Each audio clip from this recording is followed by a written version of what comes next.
Thanks, everyone, for coming out today for this panel to explore the wireless role in bridging the digital divide. I'm Amy Bender. I'm Vice President, Regulatory Affairs at CTIA. And I am so excited to talk about this topic today. It's actually come up a couple times this week, and it's not surprising. The wireless industry has a strong commitment to closing the digital divide. As you've heard this week, wireless providers have invested significantly in their networks to connect more communities and to ensure that low-income families and students have affordable access to broadband services. The pandemic reinforced the importance of broadband in our lives, and Congress stepped forward with a historic appropriation, over $65 billion for broadband in the Infrastructure Act alone. Of course, this is on top of ongoing universal service programs that have been the foundation for advancing broadband connectivity for years. CTIA and its members have been ready partners as federal agencies, states, and others have begun to think about and implement programs to advance broadband deployment, adoption, and inclusion. And I am absolutely delighted to be joined by this stellar lineup of panelists to discuss all of these issues this afternoon. So today, I am joined by Jean Kiddoo, Chair of the FCC's Broadband Data Task Force. Next up, we have Nicole McDaniel, CCO, Marketing, Public Relations, and Regulatory Affairs, Smith Bagley, Inc. Followed by Adriana Rios Welton, Head of Legal and Government Affairs at UScellular. Anisa Green, Director and Chief of Staff, Federal Regulatory at AT&T. And of course, Phil Murphy, Senior Advisor, Office of the Assistant Secretary at NTIA. Welcome to all of you this afternoon. So I'd like to start the conversation today with something fundamental: having good data to make broadband policy decisions. Now, the FCC recognized early on that accurate broadband maps are essential to understand the scope of the digital divide and to target valuable funding where it's needed most. As then Commissioner Rosenworcel said in 2018, we cannot manage what we do not measure. And in 2020, Congress passed the Broadband Data Act to require accurate and detailed broadband maps. Earlier this month, providers made their first submissions. So Jean, I'm going to start with you. Okay. You have been at the forefront of the FCC's efforts to implement the Broadband Data Act. Can you talk about that, this tremendous undertaking, how it will result in better data, the significant education and outreach that the FCC has undertaken, and what it means for efforts to close the digital divide? Sure, thank you, and thank you for having me. Thank you all for coming. I'm talking about my favorite topic, which is maps at the moment. The FCC is engaged, as Amy said, in a massive effort. It's one of the top priorities of the Commission, which is to collect accurate and granular location-by-location maps. As most of you probably know, we've had a process for collecting broadband data for a number of years now called our Form 477. If you drew a line as to what 477 accomplished, it was to take in provider data and use it. In the Broadband Data Act in 2020, Congress said that's not good enough anymore. First of all, the data that we collected on the mobile side was not very standardized, so to compare mobile coverage and mobile availability was an apples to oranges kind of comparison. And on the fixed side, it was even worse. It was census block level data, so that if a provider served one customer in a census block, that census block was deemed served, which meant that for large census blocks out west and in harder to reach places where the census blocks can be huge, it was completely useless information in terms of who in that census block actually had access to broadband. So we are doing it on a location by location basis. Now, this is not a simple task. I came to find out when I joined the task force that there is no such thing as a database of locations throughout the United States where broadband service should be deployed. So we are building that. We have contracted and have built a fabric of locations throughout the country. But let me back up just one second, and that's to say that what we are building is a ongoing, iterative, evolving process.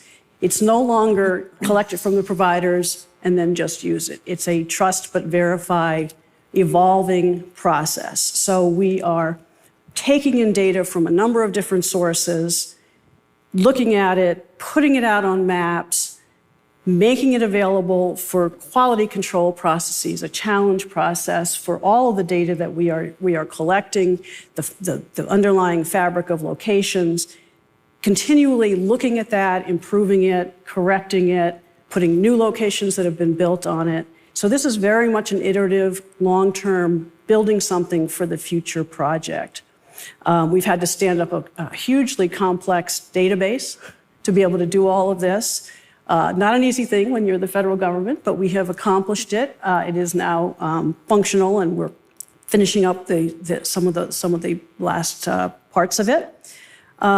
We have contracted for the fabric of locations on which all of the data is going to be overlaid. So when the maps come out, individuals will be able to pull up their address and see what providers provide mobile service there, what providers provide fixed service there, and at what speeds.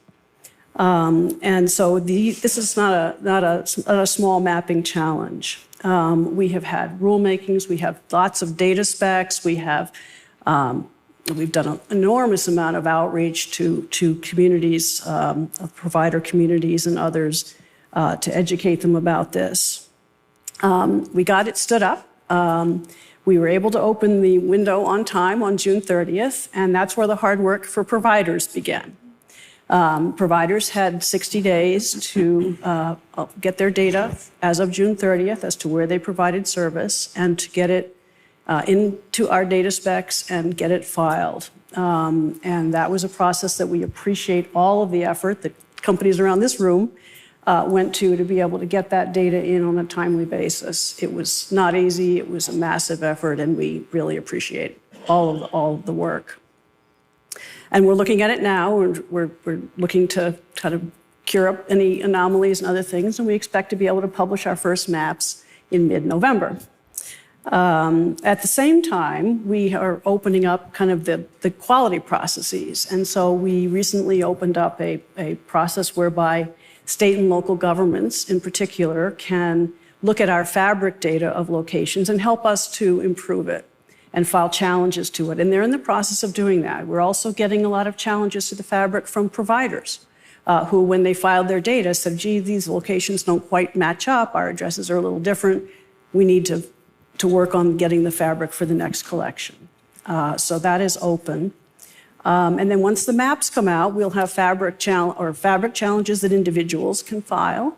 And we'll also have challenges that they can file to availability data. So all of these things will be an ongoing process. And then having done all of this, we open up another window on December 31st. And we'll do that every 6 months after this into the future, so we continually improve. So the process is much more of a process flow and evolving process. So I know that's a long explanation of FCC maps, and I could go on. This is very helpful. Thank you. But the flow is sort of, it tells you all the different data sources that we have.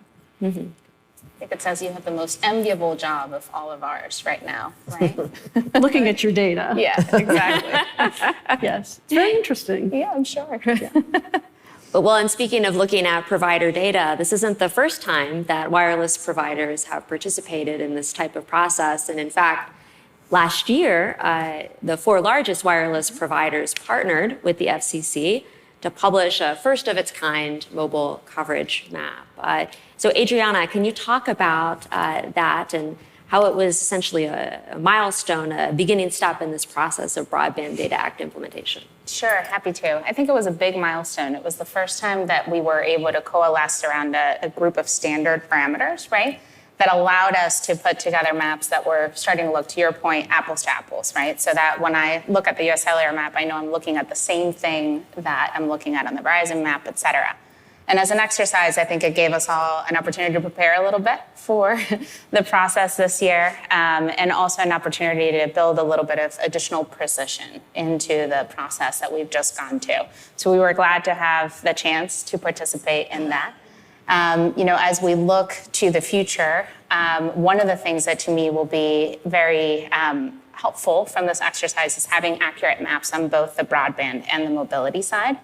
And looking at the overlay of those two things. I think we'll find what we hear a lot about when we are in our communities, in mostly rural America, that there is a real overlap between the need for broadband and the need for mobility. And when we overlay those two maps together, I think it'll give us a really great sense for where we can really double down and fill those gaps, and where technologies like fixed wireless that could cover both could potentially come into the equation. Well, it's definitely a work in progress, an iterative process, and glad to see what we're looking ahead to the future. And I'll just note that I was reading a blog post by AT&T last month where you commended Congress and the FCC for making broadband mapping a priority, but also noted that it's not a one and done effort. So Anisa, can you talk more about the next steps to help ensure that these maps remain a relevant and accurate data source going forward? Right, because we're talking about the digital divide. So we need accurate data of where households are that aren't served. And to successfully bridge the digital divide, we need to know with precision, and these, you have a map for that, yes? And we need that information. I think we already talked about it being a live, ongoing process, and that's very critical to ensuring that we have accurate data throughout. Unlike past maps that were outdated and inaccurate, new broadband maps will be these living documents to ensure that there's a feedback loop, as you mentioned. So the data is always improving. You talked about the fabric already. I'm just gonna talk about shared responsibility. This isn't just an FCC, I'm gonna gather all your information and do something with it. I think we all have a collective responsibility to ensure the accuracy of this information and to turn these maps into the best and most accurate view of broadband availability. Fantastic. Well, now that we're working towards these accurate maps and getting a better picture of where the funding's needed most, I'll turn next to broadband deployment. Now, wireless companies have invested $35 billion in 2021 alone to extend their networks and connect more consumers. In addition, in the Infrastructure Act, Congress appropriated over $42 billion for a broadband equity, access, and deployment, or BEAD program, that's focused on connecting the remaining unserved and underserved parts of the country. On top of this, Congress provided additional money to fund broadband on tribal lands and for a new middle mile program. So I'll turn to Phil next. The BEAD program is a cornerstone of the administration's Internet for All initiative. So what's unique about the BEAD program that will help ensure that it connects every unserved consumer, including those in some really high cost and extremely high cost parts of the country? Yeah, it's a great question. I think, the differences are really the scale. This is an unprecedented amount of funding. I think as we think about it, obviously there's the money that's part of the Infrastructure Act. There's also money that was part of the Consolidated Appropriations Act that started the initial round of tribal funding, our Connecting Minority Communities program, and our Broadband Infrastructure program. And all told, that was about $1.5 billion that came about a year before the infrastructure bill. On top of that, we've got $10 billion at Treasury as part of their Capital Projects Fund. There's also money at USDA. There's also money that states are using through the American Recovery Act and through CARES. Some states are already leveraging those dollars for federal investment. So when we think about the opportunity in front of us, we think about how do we leverage all of the resources available and how do we ensure that states, as they're working to accomplish this really ambitious objective of connecting everyone to affordable, reliable, high-speed internet. How do they do that using all of the resources available to them? And how do they partner with private entities and industry to do that? And how can we incentivize industry to bring as much resources to the table as well? And so that's sort of the holistic objective. I think from the administration's perspective, this is a once-in-a-generation investment, and we need to make the most of it to invest sort of the most robust service available to as many Americans as possible. We do think that sort of every technology is going to play a role in that, particularly in the extremely high-cost areas where deploying fiber is just not feasible.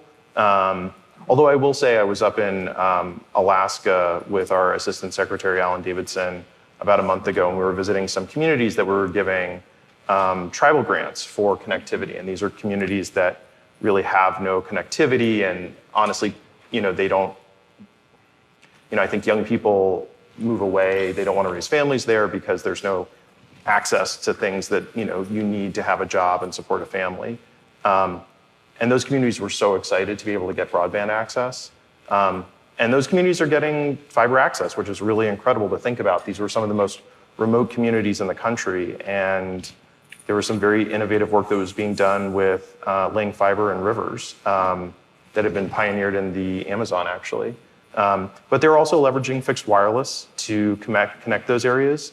And it was incredible to see some of the real physical challenges in these communities. But I think from our perspective, we're going to be leveraging every technology, so fixed wireless, potentially low Earth orbit satellite, and other technologies to be able to provide that robust experience for all Americans. Thanks so much for outlining that for us. And it's great to hear about the potential use of a plurality of technologies to make sure that all parts of the country have an opportunity to connect to broadband. With that in mind, I'd like to turn to Adriana to ask, how do you feel that 5G fixed wireless access can be a part of this solution and help connect communities quickly and cost effectively? Yeah, we feel it can be a really key piece, right? Not just in those extremely hard to reach areas, but also in some of the areas where taking up fiber is just a little bit logistically more complicated, a little bit more costly, right? And just to level set with everybody, I think when I first heard about fixed wireless, I thought of the fixed wireless from 10 years ago, and I thought, well, how's that going to work, right? It's a very different technology today. It's fiber to the tower, right? And then from the tower, the radio projects the signal to an antenna or a similar implement in a house. And then from there, you can get broadband access at speeds just as good or even better than fiber in some cases, at least for the downlink speed. So it's reliable. It's in many cases much more affordable to lay out, and a very different technology than the one that we're used to thinking about when we think about fixed wireless. And as you know, our job at UScellular is really to connect people kind of locally, right, from the ground up. We grew as a company that was really focused on local communities that we thought would otherwise be left unserved or underserved. The biggest city we serve is Milwaukee, right? So that should give you a sense for where we are. And so we're embedded in those communities in part through the efforts over universal funding and other opportunities that have been given to us and other companies to bring services to folks who really need it in a cost-efficient way. And what we hear from them is a couple of things.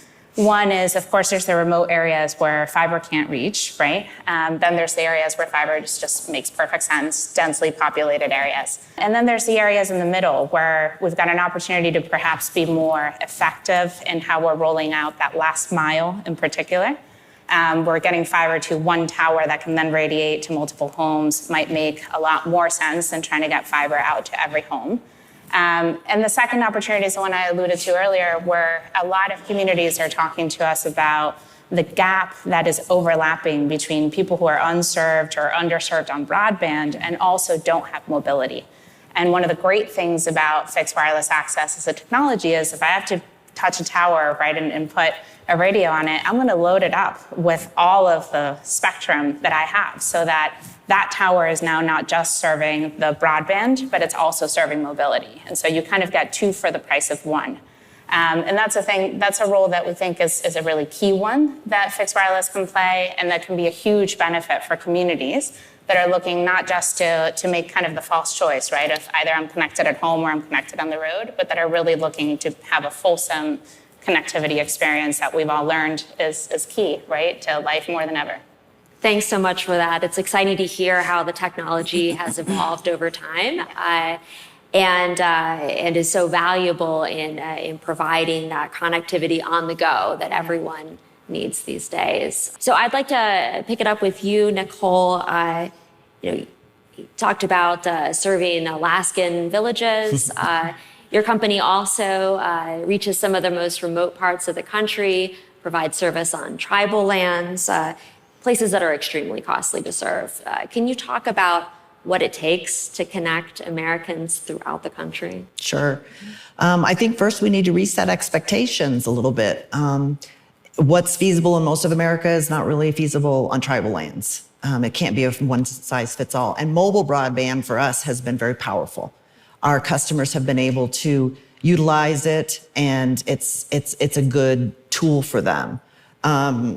Fiber to every home or every hogan is probably not going to happen. It's not cost effective, and it would take years to do that. So, I mean, if you think about 100 years ago, we expected every American citizen to have electricity in their homes. 30% of the homes on the Navajo Nation do not have electricity. 22% don't have water. So we're not there yet. So I'm pretty sure we're not going to have fiber to those homes either. So again, I think we have to gauge and adjust the expectations of what we can do in those very rural areas and continue to look at other solutions. And again, mobile broadband has been powerful for us. We've spent 30 years developing our technology out on we serve 4 reservations, so we work with all of them. And the speeds we provide today are very adequate for homeschooling, for working from home, for doing the things that they need to be able to do, and they need to be able to travel with it. They don't stay home. It's a very vast landscape. Thank you so much for that perspective. Now, Jean, I have another mapping question for you. Good. So the Infrastructure Act also requires the FCC to create a broadband deployment locations map to track where all of this funding is being provided. Now, understanding that you're still focused on the Broadband Data Act maps, is there anything else you can tell us about this additional resource? Right, yeah. We'll have a map for that. Yes, we are, I think, fast becoming the Federal Communications and Mapping Commission. But no, this one makes sense. We have been laser focused on the broadband data collection. That's our first mission, and we've been getting that done as quickly and as effectively as we can. But the federal funding map makes a lot of sense to kind of build onto that. We are building a definitive map in the broadband data collection of availability of broadband service at locations. And we're building that fabric I mentioned of location databases. It only makes sense as part of the analysis that we do with that data to know where there are funds deployed for deployment to the unserved and underserved locations. And by having the baseline map, we'll be able to work with other agencies to make sure we get their data and be able to map it and work with it in a way that kind of molds and melds the two different functions. So we're working really closely with NTIA for obvious reasons. They are sort of the spearhead leader of kind of helping us marshal the troops of other federal agencies that we all have to collect. We have to find their data. We have to get data specs that make sense. We have to understand their programs and what their needs are and what they're collecting. And they need to understand what we need to be able to put it on a map. So we're really working very closely with all of the relevant agencies, and NTIA has been a great partner in that. I should also say, I didn't mention this, but there was a lot of talk about federal partnerships in the last panel. One of the things that obviously in the mapping front we are doing is working really closely on the Broadband Data Act mapping with NTIA, that somebody mentioned monthly meetings. Well, we have more than weekly meetings with NTIA on this topic because we need to make sure that our maps serve the purposes that they need. But on the federal funding map, they will help us collect from the other agencies. Now, the other agencies are going to need to reach out to their grantees and collect deployment information. So it's not a simple process there either. It's never simple when you're talking about maps. That's a given. But this is something that we're going to do, and it's really, I think, going to be a very useful tool. Absolutely. Not only will we have the backward-looking map at where we've been, where deployment has happened, it will also help give us this window, this insight into where it's going to be to help, again, target that funding as effectively as possible. So at this point, I want to pivot to another aspect of the digital divide, and that's promoting broadband adoption. Now, wireless providers have long been the backbone of the FCC's efforts to connect low-income families, beginning with the Lifeline program, through the pandemic-era emergency broadband benefit program, and now most recently with the $14.2 billion Affordable Connectivity Program, or ACP. Now, Anisa, I just checked earlier this year, and ACP has now crossed the 14 million eligible household threshold. It's incredible, connecting that many consumers to broadband. Now, how should that success inform the future of Lifeline and ACP, assuming that additional funding is forthcoming? My favorite topic. One of my favorite topics, I'll say that. So the success of ACP cannot be understated. You're absolutely right. Over 14 million households connected since EBB started last spring. And that is a momentous something to celebrate. That means more and more Americans are connected to affordable broadband. Unfortunately, it's not everyone who may be eligible. So there's a lot more work to do. And as outreach increases, hopefully it'll reach the estimated 48 million potentially eligible households that still remains out there. And which is why additional funding is so critical. Because can you imagine if one day 14, maybe, let's say 20, let's speak it into existence. At least 25 million of these households are connected and the money runs out and they no longer have an affordable connectivity option. Congress needs to do something. And I would think, if you're in the room possibly, or whoever's listening, that work needs to start now. Because the funding may run out sooner than Congress thinks it would, especially, as I mentioned, the outreach increases. These pilot programs are getting a lot of attention. States are doing things. BEAD is kind of like, hey, you need to be an ACP participant to get additional BEAD money. It's a thing that will continue. And, the program was built, what is the expression? Flying the plane and building it at the same time. So in terms of forward-looking and harmonizing Lifeline with ACP, my humble suggestion is to take the parts of ACP that really worked, take the parts of Lifeline that work as well, and create this option for low-income households that harmonizes their ability to get affordable broadband. And that includes getting rid of the ETC requirement for Lifeline. That includes harmonizing the eligibility criteria between Lifeline and ACP, making the application process a little easier. I hear it's a little difficult for households to get either program, and potentially just making it a little more attractive to providers to participate in whatever, I'm gonna call it ACP 2.0. And that is what I think Congress should be focusing on, and that additional funding is gotta be critical. Well, those are some great suggestions, and I'm hoping that there are some people out there listening, because you're right, we want to carry this momentum forward, and it's great that it's been successful, but the faster we enroll consumers, the faster that funding runs out. So glad to see that folks are already talking about how to move forward with some suggestions there. Now, Adriana, I also noticed that a majority of eligible households have chosen to apply their benefit to mobile broadband. Can you talk more about the value of mobile broadband for these low-income consumers? Yeah, absolutely. I think it's 60%, right, of the households who have raised their hand for eligibility have applied it towards mobile broadband, right? And that really speaks to the choice that people are having to make these days, right? Do I have internet in my home? Is that what I'm going to prioritize? Or do I spend it on a mobile device that I can take with us? And I think what's really excited about the role that we all have ahead of us and BEAD is the potential to take that choice away and allow a ubiquitous choice where people have access to both, right?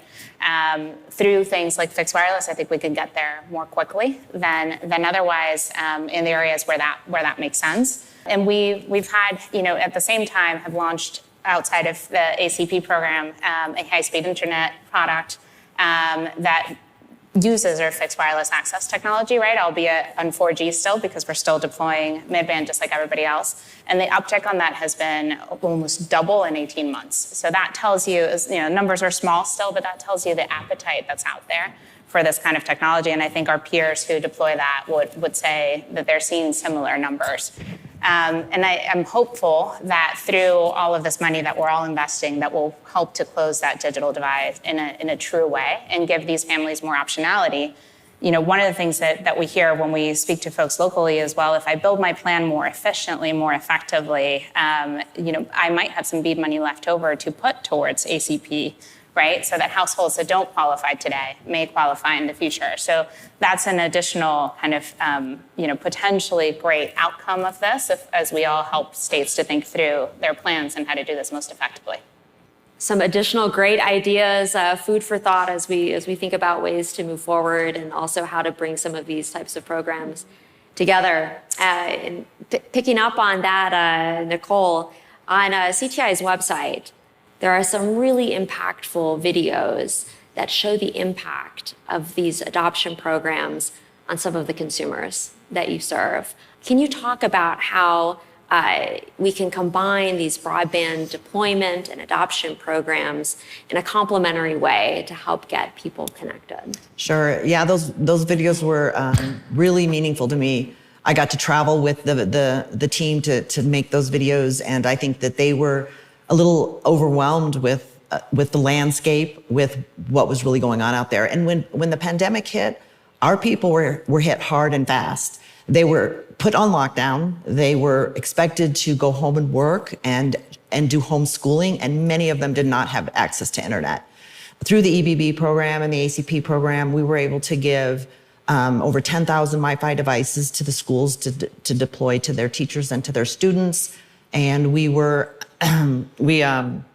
gave free data to over 40,000 of our customers out on the reservation. And so it was powerful. Before we got there, and I think that was part of the video, was the schools were making hundreds and hundreds of pages of copies of homework, putting them on school buses, them driving them out to their homes, dropping them off, and then a week later going and picking them up and bringing them back. And when we were able to put these devices in their hands, they were actually able to interact with their teachers again, and it was really powerful. So great programs. And if folks haven't seen those videos, I encourage you to check it out. Especially policymakers who worked on these programs, just to see how that program, those efforts came to fruition. It's just very, very powerful. So now I'd like to pick up on another thread, a conversation that actually started yesterday with my colleague Avani Bell, and that's how to foster digital equity and inclusion, another important aspect of closing the digital divide. This is an area that the Infrastructure Act elevated in terms of focus and funding, with $2.75 billion in new funding for digital inclusion programs at NTIA. And there's also a new rulemaking at the FCC that's focused on promoting equal access to broadband for all. I'll start with you again, Phil. So we've talked about funding for broadband deployment and broadband adoption. So how do these digital equity and inclusion programs come together to help complement, enhance, and bring more people online?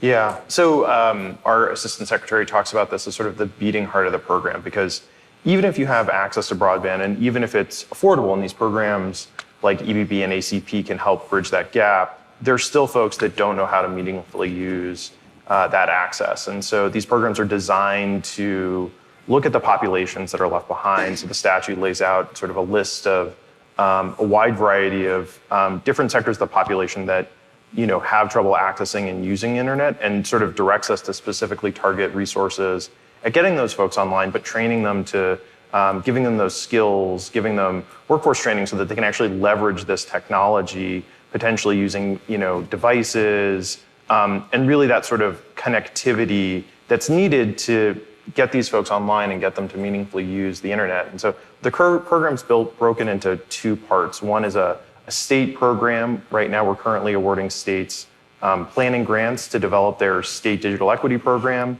We're in the sort of beginning stages of awarding those grants. And then we will go back and use about half of the funding in the program to fund those state capacity grants. We also have a direct competitive grant program that's open to a wide variety of organizations where NTIA will be giving direct grants to organizations to go out and do work in communities to get folks online, to do digital skills training, to do workforce development training, to do potentially give folks devices again. And these programs are flexible. I think we want folks to come to us with creative ideas about how they can use this moment and these opportunities to get folks online.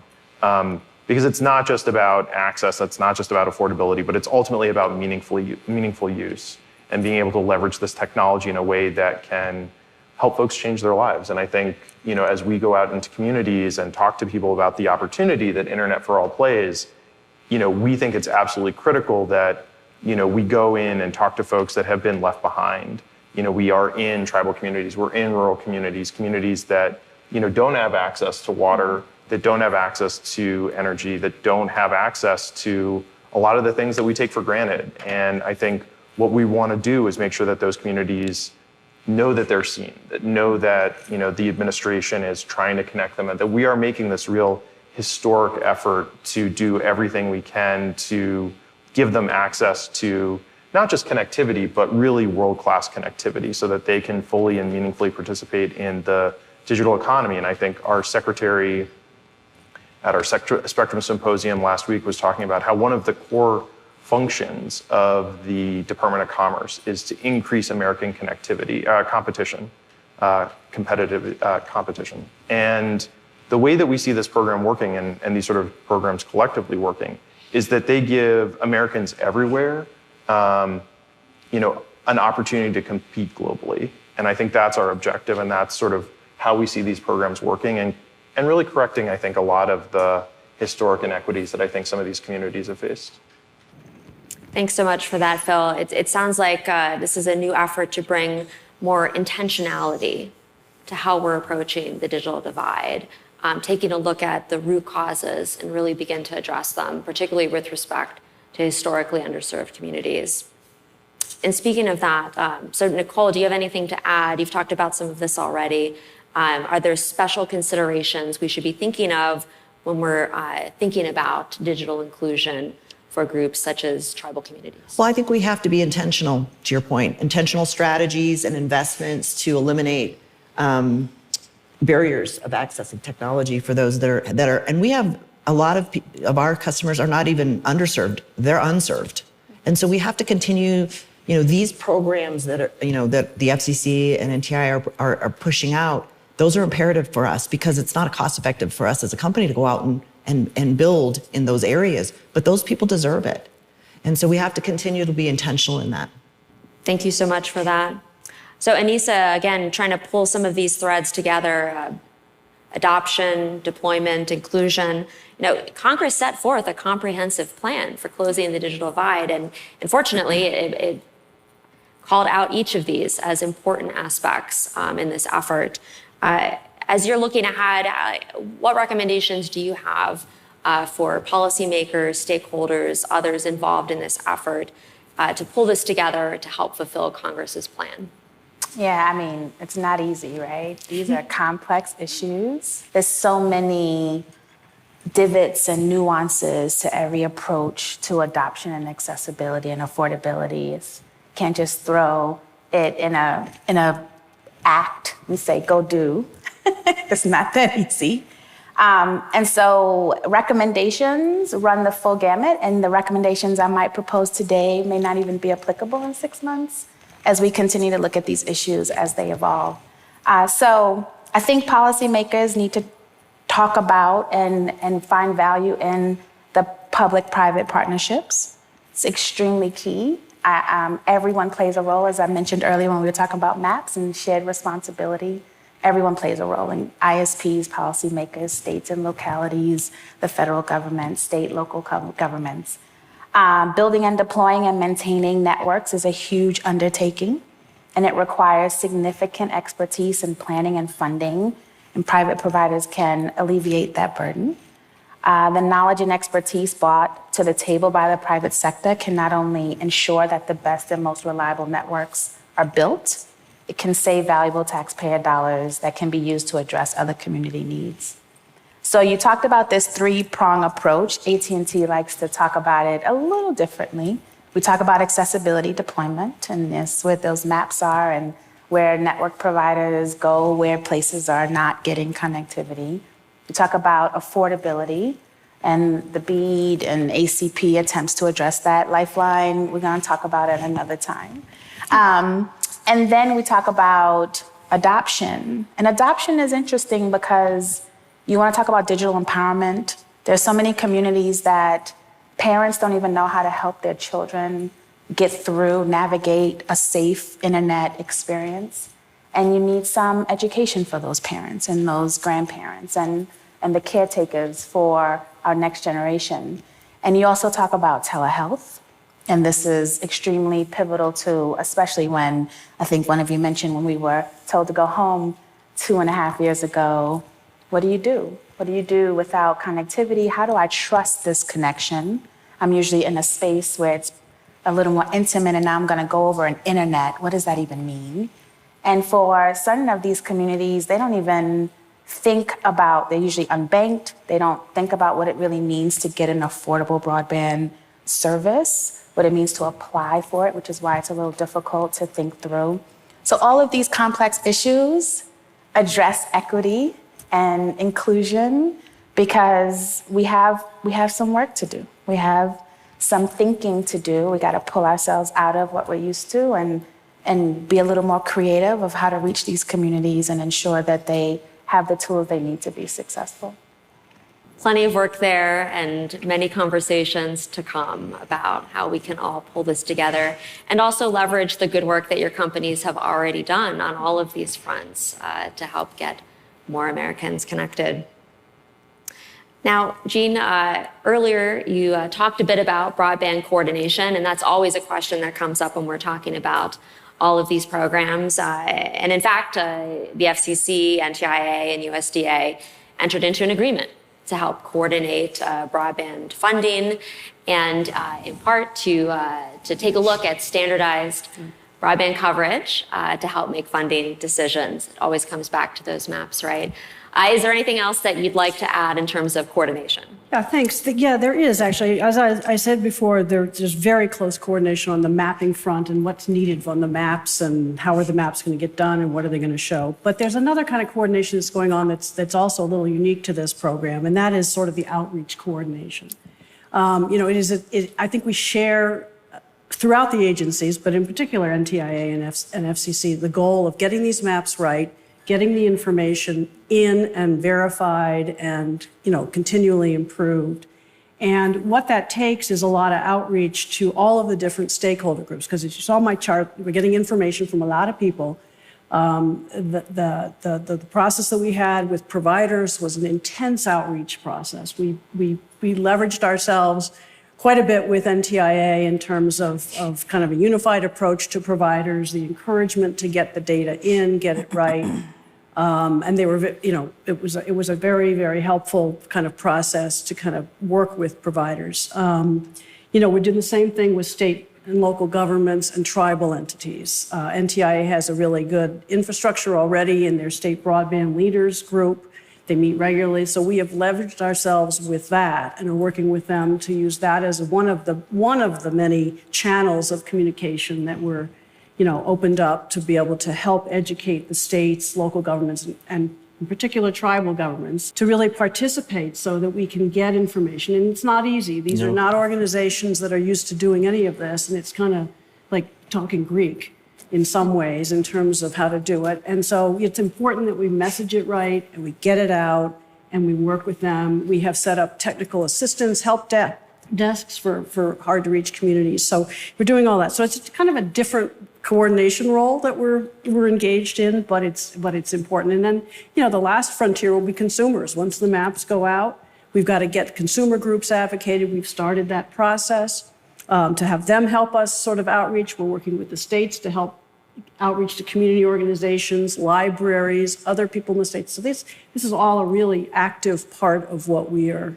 all about, and we need all of the help from NTIA and everywhere else that we can get. So it's a different kind of slant on your question.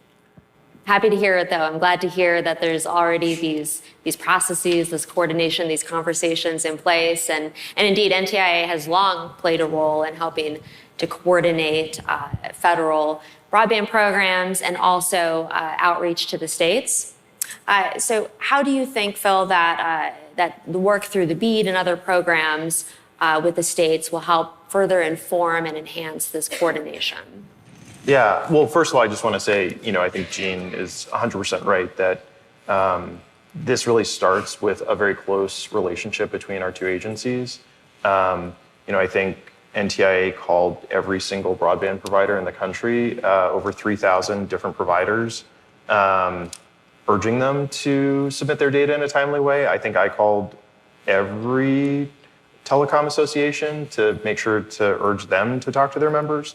I think we are talking every day to states, localities, and providers about the importance of this mapping process and getting it right because it's so central to our process as well.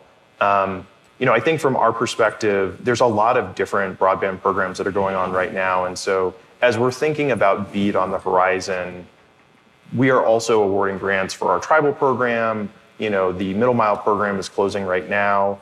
What we're trying to make sure is that we're putting in place the structure so that different federal agencies can talk to each other and deconflict different awards processes that are going on simultaneously. So even happening with the FCC's RDOF process and ensuring that we're targeting those federal resources where they're needed the most. And a lot of that is just getting on the phone and talking with your colleagues at other agencies to make sure that we understand where funds are going and then working to leverage that process as we move into the BEAD program.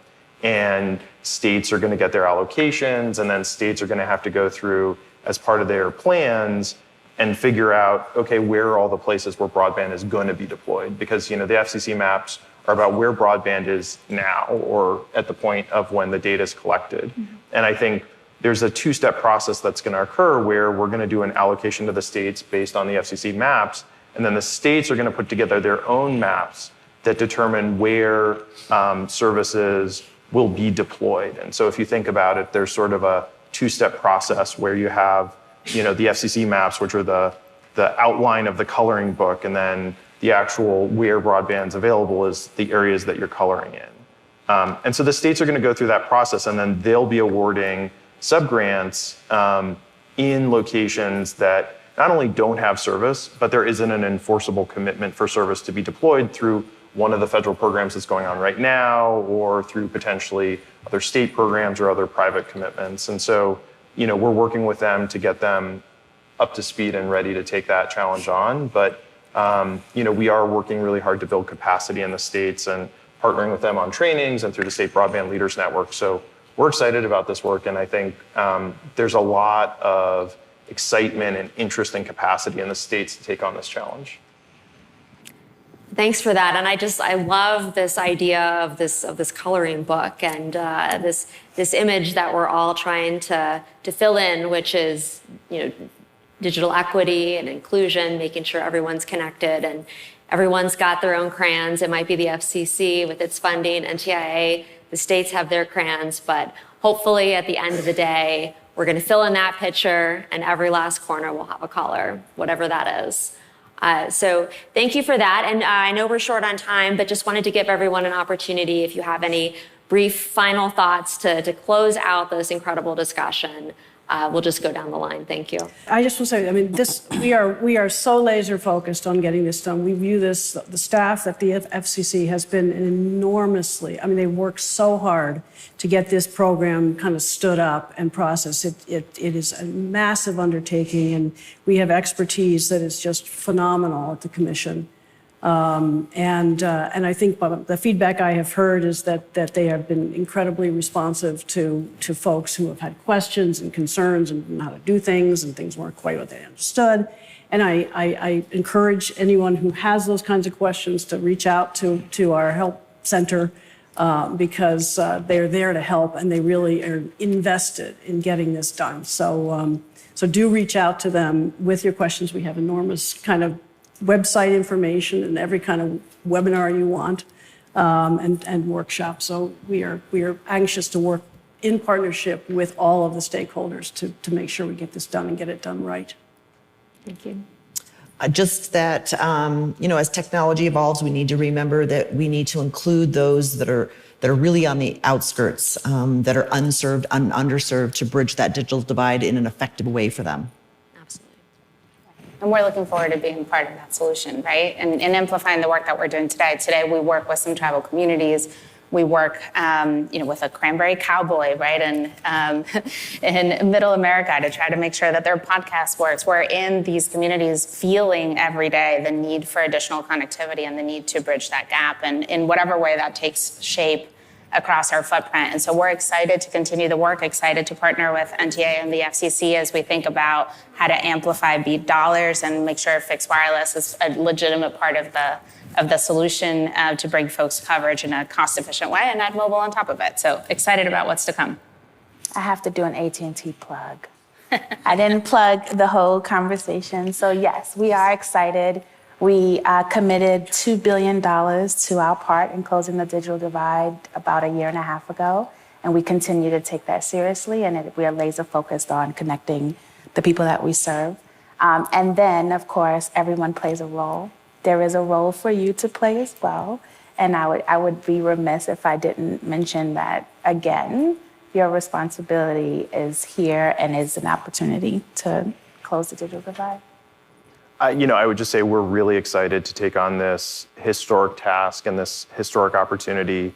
When we talk about a once-in-a-generation investment, we mean it. And, we want this to have real lasting effects on these communities and on the economy. So we're super excited about this opportunity. And I would be remiss if I didn't say we are also standing up a wireless innovation fund to help the deployment of and adoption of open radio access network technologies. We are hiring for that program right now. So if folks are interested in the room or know folks that are interested, please reach out, because that's another program that we're standing up. It's a super exciting time to be at NTI because we're up to a lot, as hopefully you all have heard today and yesterday.